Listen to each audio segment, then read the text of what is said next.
Chapter 1 Laying Plans.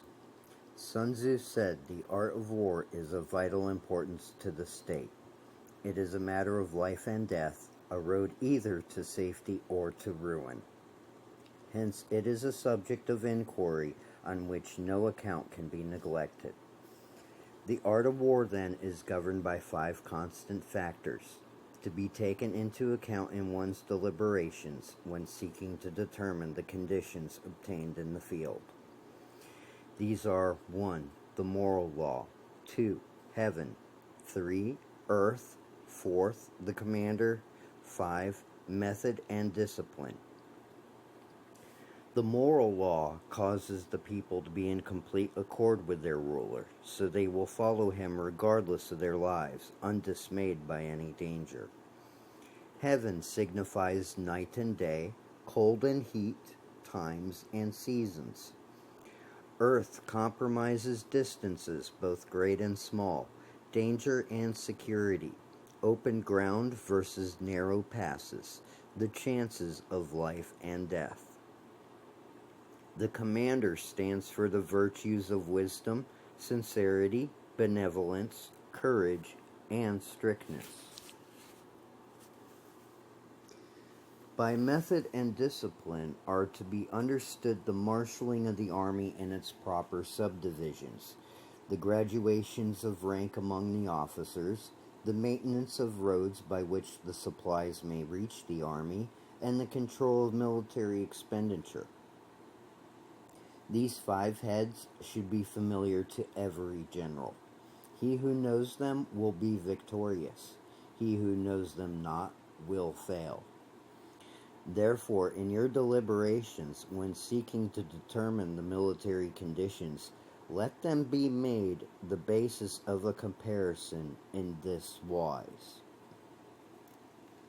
First, which of the 2 sovereigns is imbued with moral law? Second, which of the 2 generals has most ability? Third, with whom lie the advantages derived from heaven and earth? Fourth, on which side is discipline most rigorously enforced? Fifth, which army is the stronger? Sixth, on which side are officers and men more highly trained? And seventh, in which army is there the greater consistency both in reward and punishment?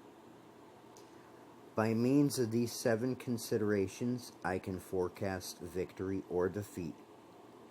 The general that hearkens to my counsel and acts upon it will conquer. Let such a one be retained in command. The general that hearkens not to my counsel nor acts upon it will suffer defeat.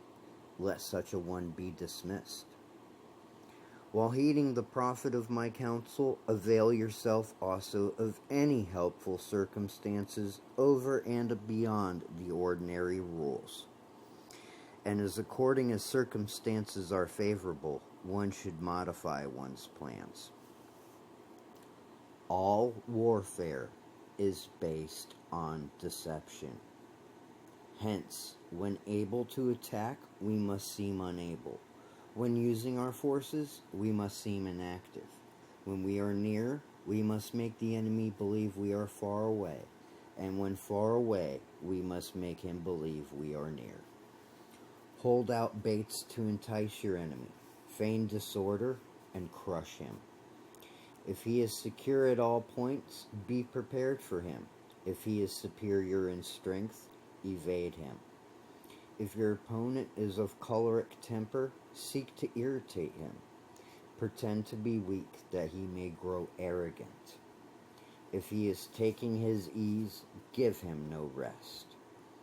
Attack him where he is unprepared, and appear where you are not expected. These military devices leading to victory must not be divulged beforehand. Now the general who wins a battle makes many calculations in his temple ere the battle is fought. The general who loses a battle makes but few calculations beforehand. Thus do many calculations lead to victory, and few calculations to defeat. How much more is no calculation at all? It is by attention to this point that I can foresee who is likely to win or lose. Verses 1 and 2. The very first thing you need to do, or at least try to do before doing anything, especially as complicated as waging war on multiple planets, big stuff like that, is you need to get educated. You want to do X, now how do you do it? And cast as wide a net as possible whenever you're gathering that knowledge. Don't worry about contrivances like quality of info or sources of ill repute kind of crap. If it's fake, the multiple other sources will help you figure that out for yourself. But if it's a legitimate issue, everyone's going to have some words to say about it. Verses 5 and 6. Now, the best examples of moral law that I could give you would probably be the British people during World War II. Consider this. These poor people were getting bombed just sitting in their living rooms. Never mind the front lines. So, if given the choice, would you rather just sit and wait for the next wave, or would you like a rifle and a short boat ride to the a-holes who are sending the ordnance? Now, you add on top of this Winston Churchill and Queen Mom, Queen Elizabeth. She will still always be called Mom by the British, at least until we get another woman of the same caliber. Those two people were the embodiment of cool under fire, and that steadfastness, combined with their cooperative nature, was what really saved the British people and also helped rally the Allies into action. Now, an example of moral law being against you could be found in America, most notably during the Vietnam War, and to some lesser extent, Iraq and Afghanistan. But when people are openly holding protests on the same tarmac that returning forces are landing on, anyone would be left questioning the reasons and the value of time. In Mech Warrior lore, really good and cool examples of strong moral law in effect. I know she's back on and crazy, but I actually kind of loved her. Nicane Hazen. She struck such a strong chord with all the other Crusaders after Tukey. Her voice just could not be silenced because she was speaking for everyone in that way. Another great example would be the Warrior Pope of New Avenue. Another cool thing here to note that's kind of a connotation between fiction and real life here is the British and the Federated Sons actually shared this one effect, and that was the fact that it was the actual civilian people that were under attack, not just the military. And being that it's just a basic human trait to desire defense or at least retaliation for being attacked, having the supreme leader giving mandate and duty to act on people's instincts just turned them into some of the most intense fighting forces that never had any kind of training or tooling given. And stuff like that has happened in real life. Battle of Stalingrad, it also happened too, especially towards the end. The Russians really rallied behind Vasily Zaitsev and General Khrushchev, and they crushed it.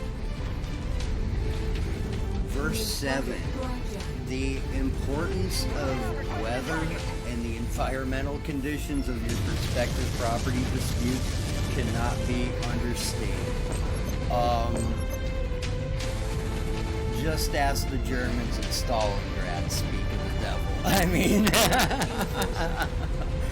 Mother Nature is the one force on the battlefield that nobody could possibly survive, and sometimes there's just no negotiating.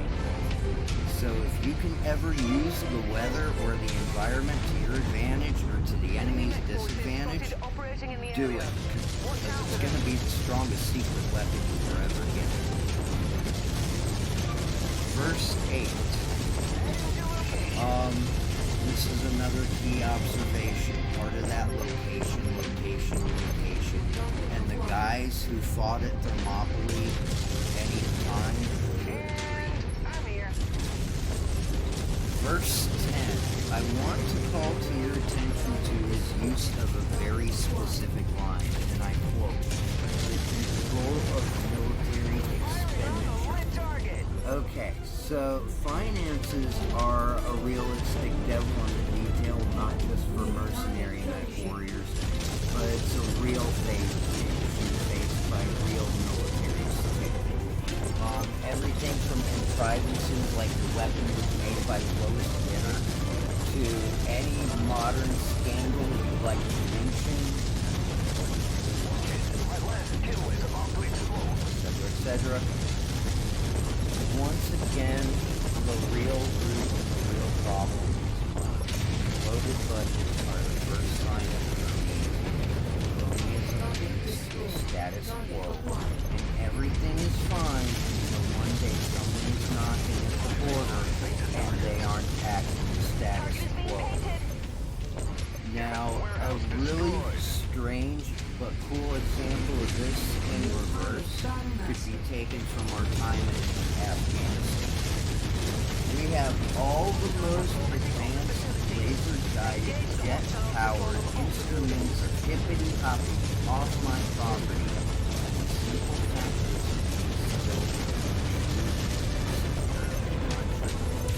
and when locals are armed with Toyota last generation, and are successfully surviving and pushing out the military that has these stealth bombers, you have to ask what's Verse 13.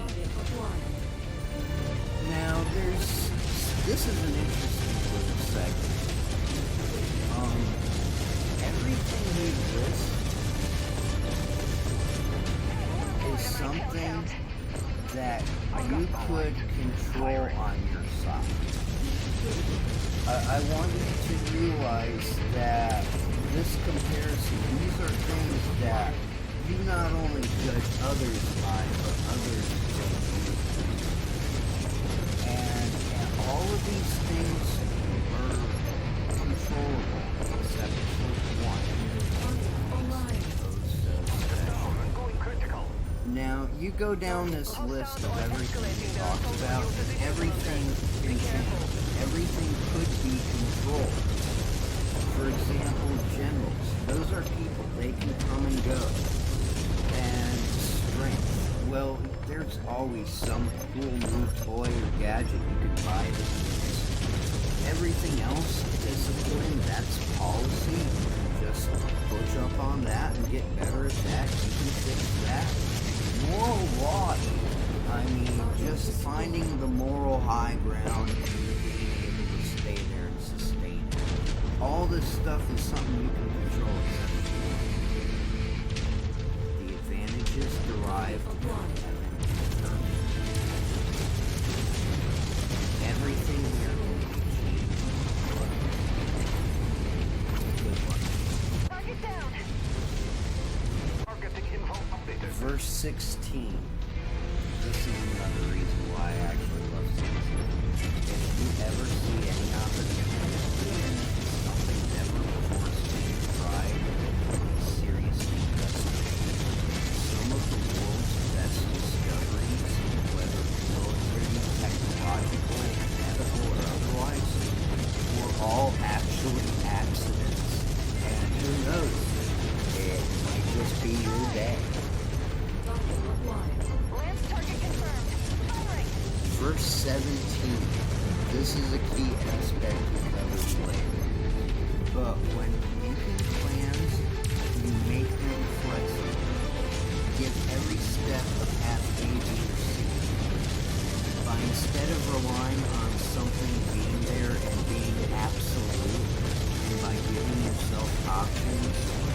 something doesn't go to plan, it's okay, because you already gave yourself a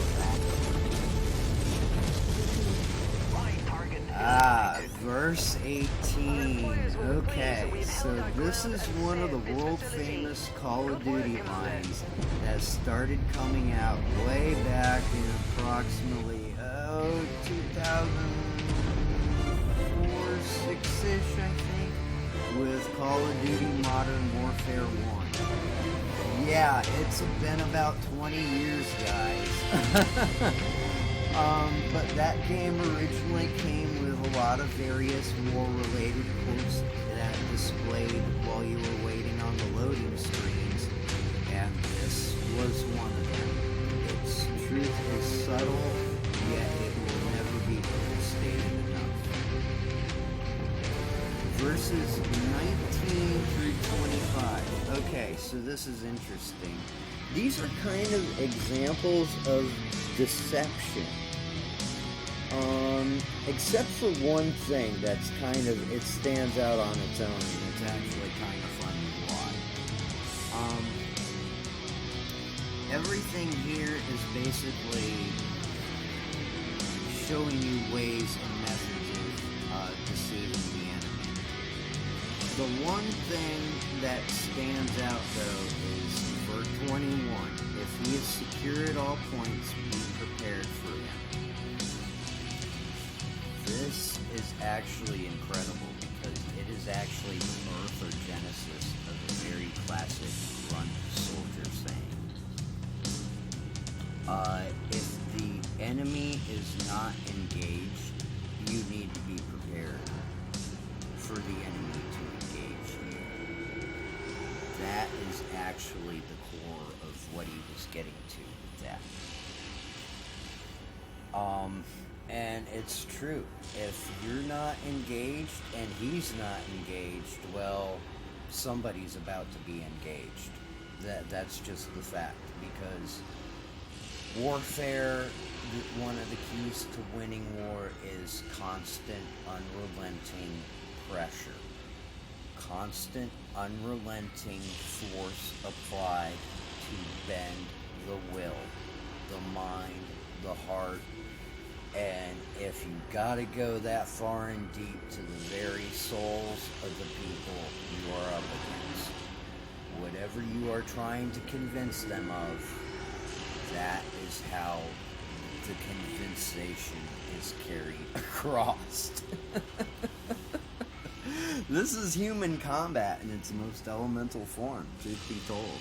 I would invite any real military mind, especially ones of rank and education, to go ahead and weigh in on that thought. But I honestly think that's how it is, and that's the truth to it. And lastly, verse 26. It's a thick one, but it boils down to the one simple line, is there is no such thing as being overprepared. And that's it for this layman's commentary on the first chapter of Sun Tzu's The Art of War. I hope you enjoyed it. Hopefully in roughly, give or take, 3-4 weeks, you'll be back for chapter 2. And I look forward to seeing you all then. In the meantime, good night and peace from New Avalon.